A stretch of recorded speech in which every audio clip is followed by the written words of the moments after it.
नमस्कार, मी यामिनी महामुणकर. साम संजीवनी या आरोग्यविषयक कार्यक्रमात तुम्हा सगळ्यांचं स्वागत आहे.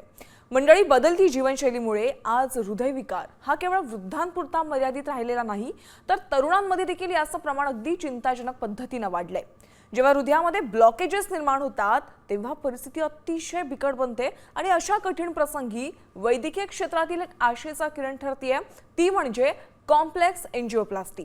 पण ही कॉम्प्लेक्स एंजिओप्लास्टी नेमकी काय करते, नेहमीच्या एंजिओप्लास्टीपेक्षा ती वेगळी कशी असते आणि बिघडलेल्या हृदयाला या आधुनिक तंत्रज्ञानामुळे कसं नवं आयुष्य मिळू शकतं, या विषयावर मार्गदर्शन करण्यासाठी आपल्यासोबत आहेत महाराष्ट्रातील सर्वात मोठ्या चॅरिटेबल हॉस्पिटल असलेल्या SMBT हॉस्पिटलच्या SMBT हार्ट इन्स्टिट्यूटचे संचालक आणि प्रख्यात वरिष्ठ हृदयविकार तज्ज्ञ डॉक्टर गौरव वर्मा सर आपल्या स्टुडिओत आलेले आहेत. नमस्कार, स्वागत आहे. नमस्कार प्रेक्षक. डॉक्टर गौरव वर्मा SMBTचे प्रोफेसर ऑफ कार्डिओलॉजी आहेत आणि आतापर्यंत त्यांनी 12,000हून अधिक हृदयविकार प्रक्रिया केलेल्या आहेत. विशेष म्हणजे यामध्ये गुंतागुंतीच्या आणि क्लिष्ट शस्त्रक्रियांचा आकडा मोठा आहे. हृदयविकार तज्ज्ञांचा तज्ज्ञ म्हणून त्यांच्याकडे पाहिलं जातं आणि त्यांच्या हातून हृदयविकारातील अद्ययावत उपचार पद्धती असलेल्या टावी, रोटा, आयव्हस यांसारख्या क्लिष्ट आणि गुंतागुंतीच्या कॉम्प्लेक्स एंजिओप्लास्टी यशस्वीपणे झालेल्या आहेत. बाल हृदयविकार कमी करण्यामध्ये त्यांचं विशेष योगदान आहे आणि दर महिन्याला जवळपास 30 ते 40 लहान मुलांचे डिव्हाइस क्लोजर प्रोसिजर जे आहेत ते करतात. तर त्यांच्या विभागाकडून दर महिन्यात जवळपास 150हून अधिक एंजिओप्लास्टी देखील केल्या जात आहेत. यासोबतच आंतरराष्ट्रीय आणि राष्ट्रीय पातळीवरील प्रख्यात व्याख्याता म्हणून देखील नावारूपाला सर आलेले आहेत आणि त्यांच्या उत्कृष्ट कार्याचा आंतरराष्ट्रीय स्तरावर देखील सन्मान झालेला आहे. आता आपण विषयाला सुरुवात करूया आणि सरांकडून अतिशय महत्त्वाच्या अशा विषयाकडनं माहिती जाणून घेऊयात. सर, बघायला गेला सध्या भारतामध्ये हृदयविकाराची जी गस्त आहे रुग्णांची ती वाढलेली बघायला मिळते. प्रत्येक 2 घरांमध्ये एकतरी नागरिक असा भेटतो की ज्याला हृदयविकाराचा त्रास जाणवतोय. यामागे मूळ कारण काय आहे सर? तर भारतात ज्या हार्ट अटॅक किंवा हृदयविकार आपण म्हणतो त्याला फार जास्त प्रमाण वाढलेलं आहे. तिथे भरपूर कारण आहे. पहिले तुम्हाला मी आकडा सांगतो. आपल्या ICMR स्टडीज किंवा NSBR ज्या अहवाल आहे त्याच्यामध्ये ज्या एकूण मृत्यूचे ज्या इन्सिडेन्स आहे 31% कारण जे आहे ते हार्ट अटॅक किंवा हृदयविकार असतं आणि ज्या 62% लोक आहे तिला ज्या वय आहे तिला 65पर्यंत कमी असतं आणि 50% ज्या हार्ट अटॅक आहे ते 50 किंवा 55 वर्षाच्या खालीचे लोकांना हार्ट अटॅक असतं. ते फार गंभीर सिच्युएशन आहे इंडियाला स्पेशली आणि त्याचे भरपूर कारण आहे. पण मेन कारण आपली ज्या बदललेली जीवनशैली किंवा आपण म्हणू की आपली फास्ट लाईफ आहे, आपल्या जेवणाचं काही लक्षण नाही आहे, आपण फास्ट फूड किंवा रिफाईंड कार्बोहायड्रेट्स किंवा ज्या बाहेरचं जेवण त्याच्यावर जास्त आपण निर्भर आहे. आज घरच्या लोक जेवण जास्त करत नाही आहे. मग स्ट्रेस आपला ज्या समाजाला फार वाढलेला आहे, सामाजिक स्ट्रेस आहे, आपला घराचा स्ट्रेस आहे किंवा आपले ज्या लाईफस्टाईल आहे ते फार स्ट्रेसफुल झालेलं आहे. मग लोकांना पूर्ण झोप होत नाही आहे. ॲक्च्युली आम्हाला सायन्स म्हणते की 8 तास एकदम तुम्हाला शांत किंवा डीप स्लीप पाहिजे, ते लोक घेत नाही आहे. सगळ्या लोकांना फास्ट लाईफमुळे जास्त जास्त काम करायची इच्छा राहते. मग ज्या इन्सिडेन्स ऑफ रिस्क फॅक्टर्स म्हणतो आपण, BP, शुगर किंवा किडनीचे आजार, ते सगळे कारण मिळून ज्या हार्ट अटॅक आहे त्याचे प्रमाण वाढलेलं आहे. आणि आपण ज्या म्हणतो की एक्सरसाइज निरोगी राहण्यासाठी एक्सरसाइज केली पाहिजे ते अभाव झालेला आहे. लोक जास्त फिरत नाही आहे, एक्सरसाइज करत नाही आहे, आपल्या वेटवर लक्ष देत नाही आहे. ते फार मिळून ज्या आपला हार्ट अटॅक आहे ते फार वाढलेलं आहे आता. खरं आहे. सर, आता सध्या बघायला गेला तर मेडिकल क्षेत्रामध्ये खूप चांगली क्रांती झालेली आहे. हृदयविकाराच्या बाबतीतही बऱ्याच अशा अद्ययावत तंत्रज्ञान आलेले आहेत, नवनवीन उपचार पद्धती आलेल्या आहेत आणि त्यामध्ये आता कॉम्प्लेक्स एंजिओप्लास्टी ही देखील एक उपचार पद्धती आलेली आहे. त्याविषयी सांगा, ही नेमकी उपचार पद्धत काय आहे? कॉम्प्लेक्स एंजिओप्लास्टी म्हणजे काय, एक एंजिओप्लास्टीचा प्रकार आहे ज्या एक नवीन लेटेस्ट टेक्नॉलॉजी आलेली आहे, अत्याधुनिक आणि फार क्रांतिकारी पद्धती आहे. त्याच्यामध्ये आपण काय करतो की नॉर्मल एंजिओप्लास्टीला एक बलून टाकून आपण एक स्टेंट टाकतो, ज्यामुळे ज्या रक्तवाहिनी आहे ते फुगून राहते, परत ते कोलॅप्स होत नाही. पण ज्या कधी असे जटिल ब्लॉकेज असतात ज्यामुळे आपण नॉर्मल बलून क्रॉस नाही करू शकत किंवा जे स्टेंट आहे ते पूर्ण फुगत नाही, ते सारखे जे एंजिओप्लास्टी आहे त्याला आपण कॉम्प्लेक्स एंजिओप्लास्टी म्हणताय. आणि कॉम्प्लेक्स एंजिओप्लास्टी म्हणजे वेगवेगळे आपले जे ब्लॉकेज आहे, समजे काय लोकांना ब्लॉकेज 10 वर्षापासून आहे किंवा कोणाला पहिले बायपास झालेला आहे, आता परत ब्लॉक आले, परत एकदा बायपास झाला आहे तर फार ते जटिल होऊन जाते, परत ब्लॉक निघत नाही. त्यासारखे ज्या एन्जिओप्लास्टी असतात त्याला आपण कॉम्प्लेक्स एन्जिओप्लास्टी करतो आणि त्यासाठी नवीन नवीन आता इन्स्ट्रुमेंट आलेले आहे, आपल्याकडे नवीन नवीन हार्डवेअर आहे, ते वापरून आपण ते करू शकताय. आणि लोकांना थोडं कन्फ्युजन आहे की एन्जिओप्लास्टी आणि कॉम्प्लेक्स एन्जिओप्लास्टी नाम एकसारखा वाटतो, पण ते दोघे वेगळे वेगळे आहे. कॉम्प्लेक्स एन्जिओप्लास्टीची ट्रेनिंग वेगळे असतं, तिचे ज्या स्पेशलिस्ट डॉक्टर आहेत ते वेगळे असतात आणि ज्या पेशंट सबसेट्स आहे ते पण वेगळे आहे, तर सगळ्याकडे ते उपलब्ध नाही राहत. अच्छा सर, कॉम्प्लेक्स एन्जिओप्लास्टी करताना सगळ्यात महत्त्वाचा प्रश्न असतो रुग्णासाठी आणि त्याच्या कुटुंबासाठी, म्हणजे कोणत्या हॉस्पिटलमध्ये जाऊन ही ट्रीटमेंट करायची. तर रुग्णाने किंवा त्याच्या नातेवाईकांनी हा विचार करताना कशा पद्धतीचा हॉस्पिटलचा विचार केला ते पाहिजे? एक संवेदनशील प्रश्न आहे की आपण कसा निवड करू, कोणत्या हॉस्पिटलला जायचं. त्यामुळे आम्हाला पहिले ते माहीत पाहिजे की असे ज्या तज्ञ आहे, ज्या कॉम्प्लेक्स एन्जिओप्लास्टी ज्यांना ट्रेनिंग घेतलेली आहे किंवा त्याला असा एक्सपिरियन्स आहे किंवा सिनियर कार्डिओलॉजी आपण म्हणतात की ते असा करतात रेग्युलर आणि त्यांच्याकडे इन्स्ट्रुमेंट अवेलेबल आहे की नाही. त्याला 3 पार्ट असतं. एक आपलं स्किल्स, म्हणजे ते लोक करू शकताय का नाही. दुसरा किती एक्सपिरियन्स आहे ते हॉस्पिटलला, असे ज्या हाय रिस्क पेशंट आहे त्याला हँडल करायला बाकीचे इन्स्ट्रुमेंट किंवा बाकीचे ज्या को स्पेशालिटी असतं ते आहे की नाही. आणि तिसरा इन्स्ट्रुमेंट्स. आता सगळ्या हॉस्पिटलला असे माग इन्स्ट्रुमेंट किंवा ज्या नवीन टेक्नॉलॉजी आलेली अवेलेबल नाही राहत. तर इवन कार्डिओलॉजिस्ट सक्षम आहे करायला, पण इन्स्ट्रुमेंट नाही तर ते करू नाही शकत. त्यामुळे सगळं बघूनच लोकांना त्याची निवड केली पाहिजे आणि व्यवस्थित एक बॅकग्राऊंड आपला होमवर्क केला पाहिजे before we go to some hospital. बरोबर. सर, सध्या शासनाकडून देखील मोठा दिलासा मिळालेला आहे, बऱ्याच योजना निघालेल्या आहेत मेडिक्लेमच्या दृष्टीने. तर कोणत्या शासकीय योजनेमध्ये बसू शकतात का? आपलं हॉस्पिटल जसं तुम्ही म्हणले, आपला महाराष्ट्राचा सगळ्यात मोठा चॅरिटेबल हॉस्पिटल आहे SMBT हॉस्पिटल. त्याच्यामध्ये ज्या आयुष्मान योजना आहेत त्याच्यामध्ये आपण सगळ्या ते योजनामध्ये फ्री करतोय आम्ही. फक्त महाराष्ट्राच्या लोकांना नाही, बाहेरच्या लोकांना कसं असतं ते नॅशनल इन्शुरन्स स्कीम झालेली आयुष्मान योजना. त्यामुळे आम्हाला महाराष्ट्राचे लोक तर येतच आहे फ्री करायला, बट बाहेरचे लोक पण आहे जे त्या योजनेचा लाभ घेत आहे. आणि समजा काय लोकांना काय ॲज ए वेगळे इन्स्ट्रुमेंट लागत आहे किंवा काय अजून नवीन पद्धतीची टेक्नॉलॉजी लागत आहे, तर त्याला पण आम्हाला सवलत देऊ शकतं आम्हाला हॉस्पिटल मार्फत जे काय स्कीम आहे.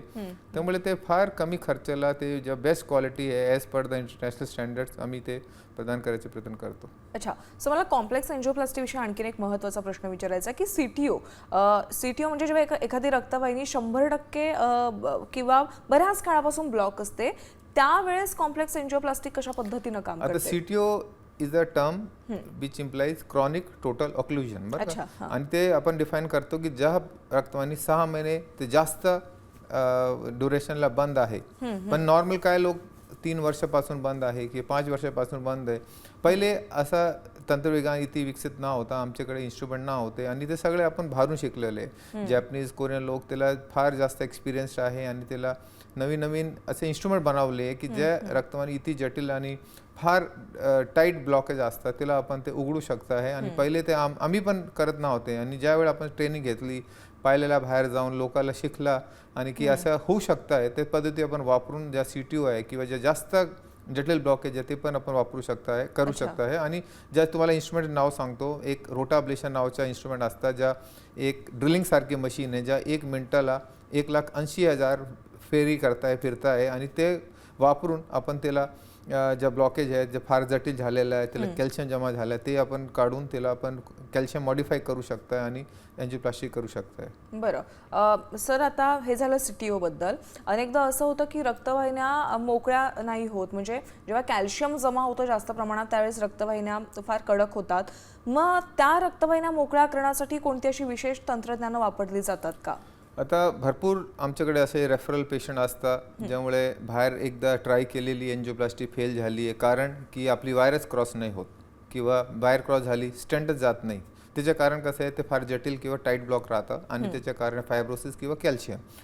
तर जसं मी तुम्हाला बोललो की ज्या कॉम्प्लेक्स एन्जिओप्लास्टी आहे ते सारखेच एन्जिओप्लास्टी आपण करतो आहे की ज्या याचे ब्लॉकेज जास्त जटिल आणि कडक झालेले आहे त्याला वेगवेगळे इन्स्ट्रुमेंट आलेले. जसं मी तुम्हाला एक उदाहरण दिलं रोटाचा, असा एक IVL नावाचा इन्स्ट्रुमेंट आहे ज्यामुळे शॉक वेव्ह थेरपीद्वारा आपण ते ब्लॉकेजला फोडू शकता आहे किंवा जे कॅल्शियम त्याच्यामुळे ब्रेक करू शकता आहे आणि ते एन्जिओप्लास्टी होऊ शकतं. असे आम्हाला ऑर्बिटल एथेरेक्टमी नावाची डिव्हाइस आहे, जसं ड्रिलिंग आली रोटा, असं ऑर्बिटल नावाची नवीन मशीन आली आहे ज्यावेळी ज्या ब्लॉक आहे फार नॉड्युलर किंवा जास्त एकदम कडक स्टोन सारखा होऊन जात आहे, ते काढण्यासाठी ऑर्बिटल ॲथेरेक्टरीचा आपण वापर करतो.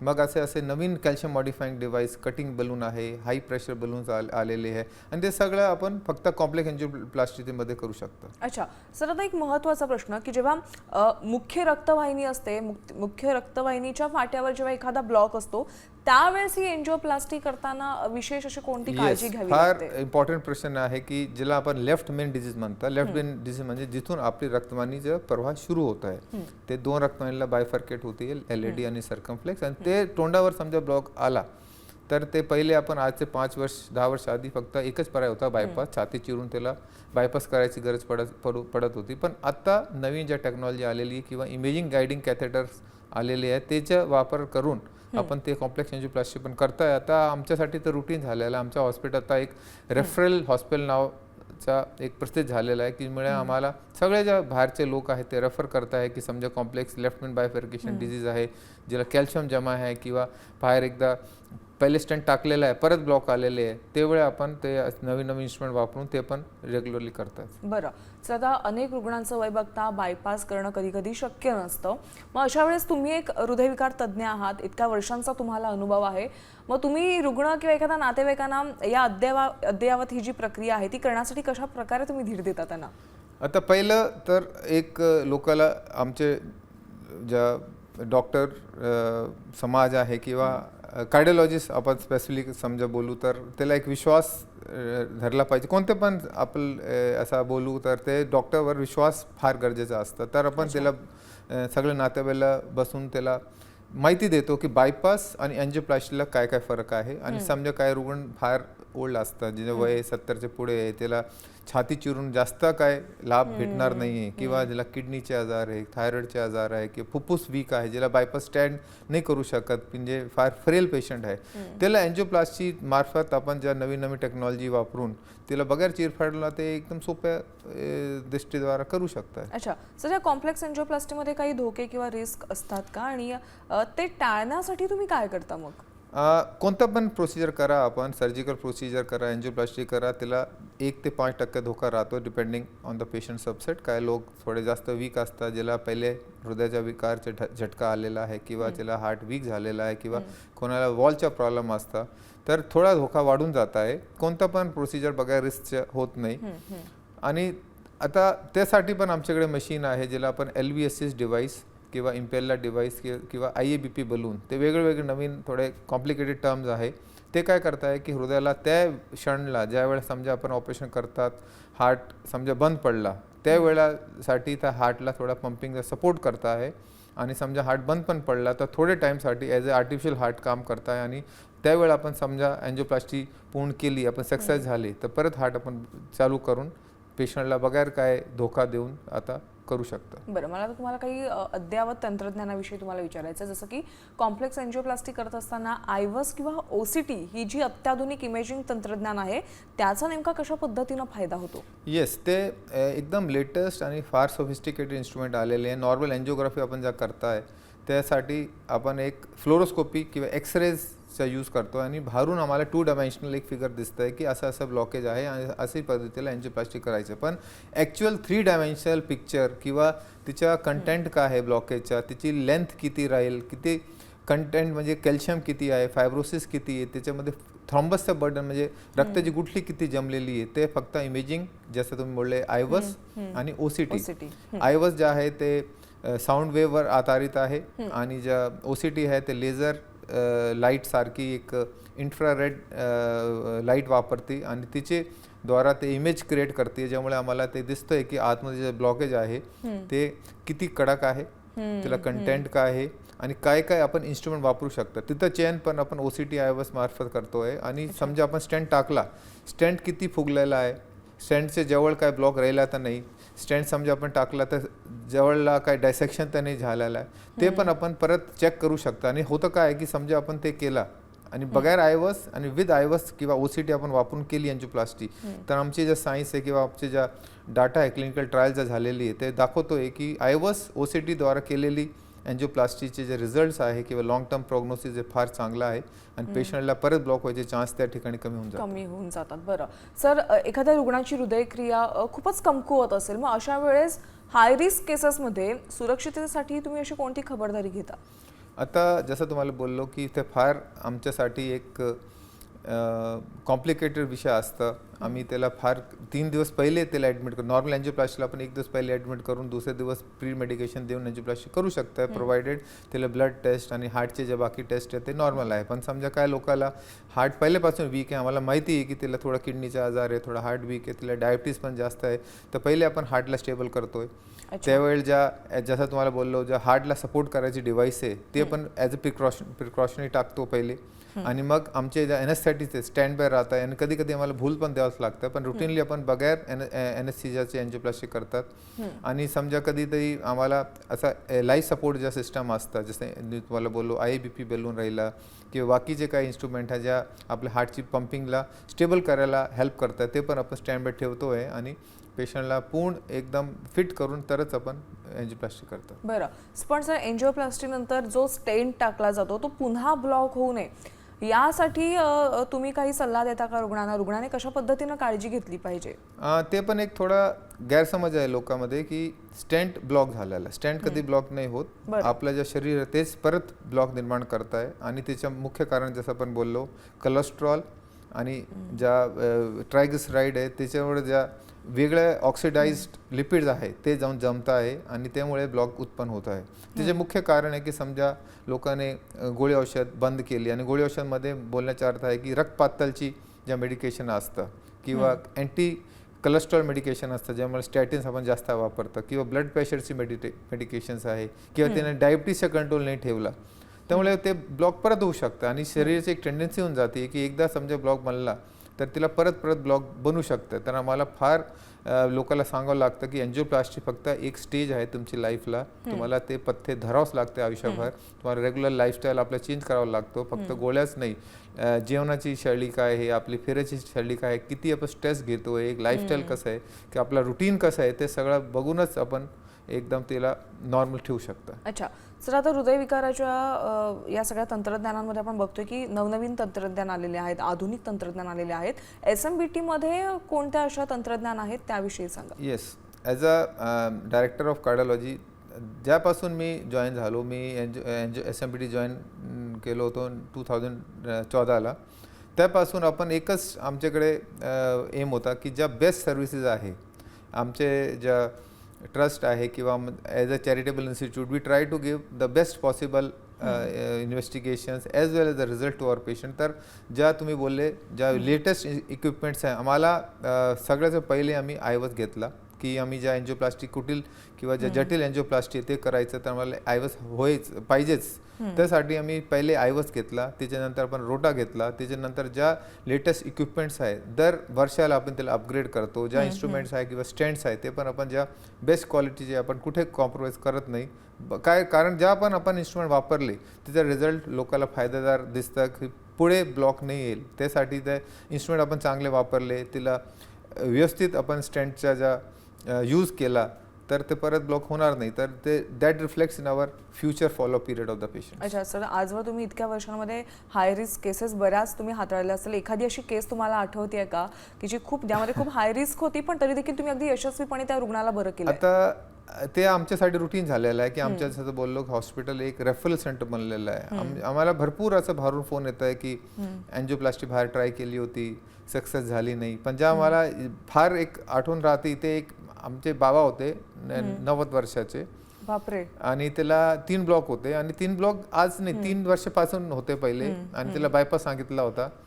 पण वयाप्रमाणे लोक पण घाबरत होते आणि आमच्याकडे बाबा आले. मी एकदा फक्त थोडा एक संवाद बोललो त्याला, नातेवाईला सगळं आपण चर्चा केली, त्याला सगळं सांगितलं तर थोडा कॉन्फिडन्स डेव्हलप झाला. बरोबर. आणि जर अँजिओप्लास्टी झाली ते ॲक्च्युली फास्ट झाली, 1 तासाच्या आत झाली, तर पेशंटला काही चिरफाड नाही, पेशंटला एकदम बोलून चालून काय एनेस्थीसिया दिला नाही. तर सगळे लोक इथे चकित झाले आणि मला त्यांचे नातेवाईक होते अमेरिका, तिथून फोन आला की सर असं कसं पॉसिबल आहे. त्याला विश्वासच नाही धरला की असं पण अँजिओप्लास्टी होऊ शकते. आज पण बाबा आता त्याला 2 वर्ष झाले, बाबा येत आहे फॉलोअपला, वॉकिंग टॉकिंग एकदम ओके आहे. बरं, आता मला हाच प्रश्न तुम्हाला विचारायचा आहे की 3 मुख्य वाहिन्यांमध्ये समजा ब्लॉकेजेस असेल, मग अशा वेळेस आपण एंजिओप्लास्टीचाच हट्ट धरायचा की बायपास एक चांगला ऑप्शन असतो अशा वेळेस? नाही, ते this is again a debate, question of debate. आणि मी काय पण बोललो ते एक कन्फ्युजन क्रिएट होईल. दोघे पद्धती, एंजिओप्लास्टी किंवा बायपास, एक हृदयविकारला बरं करायची पद्धती आहे. बायपास एक आमच्या रिझर्व ऑप्शन आहे, ज्या जास्त चांगला असतं इन टर्म्स ऑफ त्याचं लॉंग टर्म ड्युरेबिलिटी. म्हणजे एकदा बायपास केलं तर 8-10 वर्ष टिकतातच, कारण ते आपण नवीन रक्ताने जोडतोय.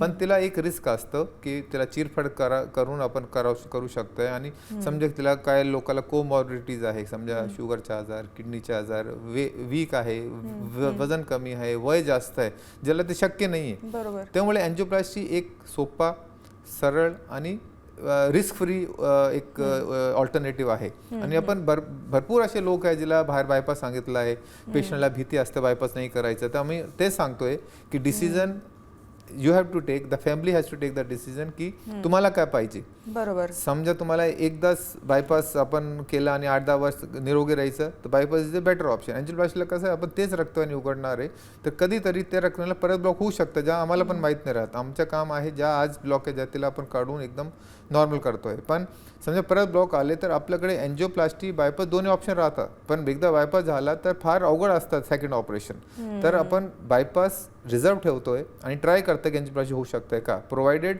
We talk to the patients, we talk the patient relative, आणि पेशंटची सबसेट काय आहे ते बघून निर्णय असतं. असं काय नाही की बायपास चांगला आहे किंवा एंजिओप्लास्टी चांगलं आहे, दोघेचे रिझल्ट चांगले आहे. दोन्ही एक प्रकारची सायमल्टेनियसली बोलतं की कॉम्पिटिटिव्ह थेरपीज आहे. असं नाही बोलू शकत ते चांगले की ते खराब असं. अच्छा सर, पूर्वी बघायला गेलं तर 60 नंतर हृदयविकाराचा धोका जास्त असायचा, त्यावेळेस अटॅक जास्त यायचे. पण आता अगदी 20-30तल्या तरुणांमध्ये देखील हृदयविकाराचं प्रमाण पाहायला मिळते आणि अक्षरशः त्यांचे वेसल्सही कडक होऊन जातात, रक्तवाहिन्या पूर्ण गोठल्या जातात.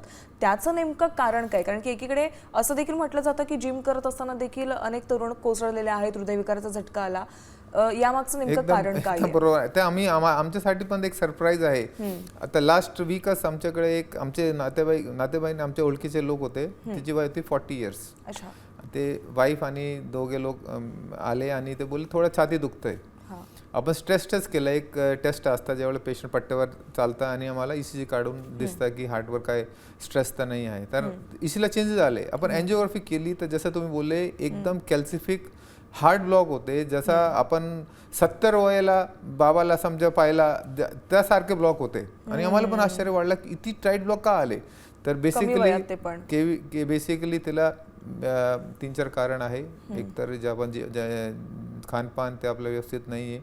दुसरा एक अनुवांशिकता, जसं आपण जेनेटिक मेकअप म्हणताय, ते पण एक भरपूर फॅक्टर आहे. काय लोक आहेत ज्याला वडिलाला किंवा एक फॅमिली लाईनला हार्ट अटॅकचा आजार आहे, त्याला पण ते थोडा रिस्क वाढून जातं. आणि ते समजा क्रॉनिक ब्लॉक झाले तर ते जास्त जटिल होऊन जाते. आणि स्पेशली डायबिटीज पेशंटला रक्तवाहिनी बारीक पडून जाते आणि जास्त टाईट ब्लॉकेज असतं. अच्छा, सो मगाशी आपण स्टेंट विषयी बोलत होतो, तर असं म्हणतात की स्टेंट एकदा टाकला की त्यानंतर रक्त पातळ होण्याच्या गोळ्या आयुष्यभरासाठी खायला लागतात. त्याविषयी थोडं सांगा. येस, ते लोक काय करताय, एकदा एंजिओप्लास्टी झाली, 1-2 वर्ष रेग्युलर आमच्याकडे येत आहे, रेग्युलर ट्रीटमेंट घेत आहे, मग सोडून देत आहे. ते स्वतःचे डॉक्टर बनून जात आहे आणि बोलतं की आता मी बरं आहे, मला काय होणार नाही. पण ते एक चुकीचा विषय आहे की पेशंट जे आहे ज्याला एंजिओप्लास्टी झाली, ते एक फॉरेन बॉडी आपण इम्प्लांट केलेलं आहे, त्यासाठी आयुष्यभर रक्तवाहिनीला रक्त पातळच पाहिजे. आणि रक्त पातळचे जे गोळे आहे ते खावंच लागतं. सुरुवातीला आपण हाय पॉवरची गोळी देतो आणि कमी करून वर्षानंतर तिला एक कमी पॉवरची गोळी देतो, पण ते आपण बंद नाही करू शकत. त्याच्यासोबत कोलेस्ट्रॉलची गोळी आणि बाकीचे आजार रिस्क फॅक्टर त्याची गोळी खाणं फार गरजेचं आहे, फार महत्त्वाचं आहे. बरं सर, तुम्ही टावी आणि रोटा आयव्हस सारख्या देखील क्लिष्ट अशा गुंतागुंतीच्या शस्त्रक्रिया देखील केलेल्या आहेत, त्याविषयी थोडं विस्तृतपणे सांगा. या शस्त्रक्रियांचा नेमका काय फायदा होतो? आता जसं आपण टावी बोलले, टावी एक प्रकारची लेटेस्ट टेक्नॉलॉजी आली आहे की पहिले फक्त छाती चिरूनच आपण वॉल बदली करू शकत होते, ज्याला आपण वॉल रिप्लेसमेंट सर्जरी म्हणतोय. पण आत्ता काय झालेलं आहे की स्ट्रक्चरल हार्टला फार रेव्होल्युशन झालेली आहे आणि नवीन असे फोल्डेबल वॉल्स आलेले आहेत, ज्याला आपण बगैर चिरफाड करून त्याला इम्प्लांट करू शकता आणि पेशंट 2 दिवसाला घरी जाऊ शकता. पहिले कमीत कमी 10 दिवस लागत होते, मोठा चिरा लागत होता, एक रिस्क असता इन्फेक्शनचा आणि ज्या पेशंट वीक आहे त्याला बाकी किडनीचे आजार किंवा ब्रेनच्या पॅरालिसिस व्हायचा रिस्क असता, कारण की पेशंटला हार्ट बंद करावा लागत होता. आणि आत्ता बगैर हार्ट बंद करून बगैर चीर फाडला आपण ते टावी किंवा स्ट्रक्चरल हार्टला जे वॉल रिप्लेसमेंट ते करू शकताय. असंच दुसरे ज्या नवीन टेक्नॉलॉजी त्याच्या हेल्पला आपल्या ज्या कॉम्प्लेक्स एन्जिओप्लास्टी आहे ते सोपी होते, ते रिझल्ट चांगले भेटते आणि आम्हाला खात्री राहते की ज्या आपण एन्जिओप्लास्टी केली आहे ते जे रिझल्ट्स आहे ते लॉंग टर्मसाठी बेनिफिशियल राहील. त्यामुळे जर लेटेस्ट टेक्नॉलॉजी वापरून आपण एन्जिओप्लास्टी केली तर कमीत कमी आम्हाला एक थोडा खात्री राहते किंवा एक आम्हाला त्याच्यावर थोडा विश्वास राहतो की आम्ही जे केलं आहे ते चांगलं काम केलं आणि पेशंटला जास्त लवकर ब्लॉक नाही येणार. अच्छा सर, आता एक महत्त्वाचा प्रश्न की हृदयविकार टाळण्यासाठी आणि एन्जिओप्लास्टीची वेळच येऊ नये यासाठी तुम्ही आपल्या प्रेक्षकांना काय सल्ला देणार? तर एकच मला सगळ्याला निवेदन आहे की निरोगी राहण्यासाठी तुम्ही रोज फिरा, कमीत कमी 20 मिनिट किंवा 25 मिनिट आपल्या शरीरासाठी द्या. असं नाही की माझ्या फार हेक्टिक लाईफस्टाईल आहे, माझ्याकडे वेळ नाही आहे. तुम्हाला वेळ काढावा लागेल आपल्या शरीरासाठी, रोज एक टाइम घेऊन फिरावं लागेल. जेवणाच्या पथ्य ज्या तुम्हाला बोललो, आज आमचे सायन्स ज्या म्हणते की कार्बोहायड्रेट्स किंवा रिफाईंड कार्बोहायड्रेट ज्यामुळे साखर, गूळ, मैदा, बेकरीचे पदार्थ ते टोटल टाळले पाहिजे. त्याच्यासोबत ज्या फास्ट फूड आहे, जंक फूड आहे किंवा पॅक्ड फूड आहे टोटल बंद केले पाहिजे. पाणीचं सेवन जास्त केलं पाहिजे, लिक्विड जास्त घेतले पाहिजे. कोणते पण स्ट्रेस समजा आहे तर स्ट्रेस निवारणासाठी डॉक्टरची मदत घेतली पाहिजे किंवा मेडिटेशन केलं पाहिजे किंवा काय असे स्पोर्ट्स आहे ज्या लोकांना आनंद वाटतं ते केले पाहिजे. आणि रेग्युलर आपले ब्लड टेस्ट आहे. आपण आता म्हणतोय की नो युअर नंबर्स म्हणजे काय की तुमची दरवर्षी शुगरची तपासणी, लिपिड कोलेस्ट्रॉलची तपासणी, आपला BP किती असतं आणि तुमचा नाही तुमच्या कुटुंबाला ज्या घरचे लोक आहेत त्या सगळ्याला ते रेग्युलर केले पाहिजे आपल्याला. आणि मी आपले पेशंट काय म्हणतोय की तुमच्या ज्या दिवस वाढदिवस आहे, बर्थडे आहे तेव्हा केक नाही कापायचे, सगळ्या लोकांनी ब्लड टेस्ट केले पाहिजे. तर तरी कमीत कमी दरवर्षी तुम्ही एकदा तर आपली टेस्ट करणार आहे आणि त्यात तुम्हाला माहीत पडून जाईल की तुमचे कोलेस्ट्रॉल किती आहे. Instead of knowing some other number you should know your health number. खरं, हा एक खूप चांगला संदेश तुम्ही आज दिलात. सर, तुम्ही इथे आलात आणि प्रेक्षकांना इतक्या चांगल्या पद्धतीनं माहिती दिलीत त्याबद्दल आभार, धन्यवाद. साम संजीवनीमध्ये वेळ झाली आज इथेच थांबण्याची. नमस्कार.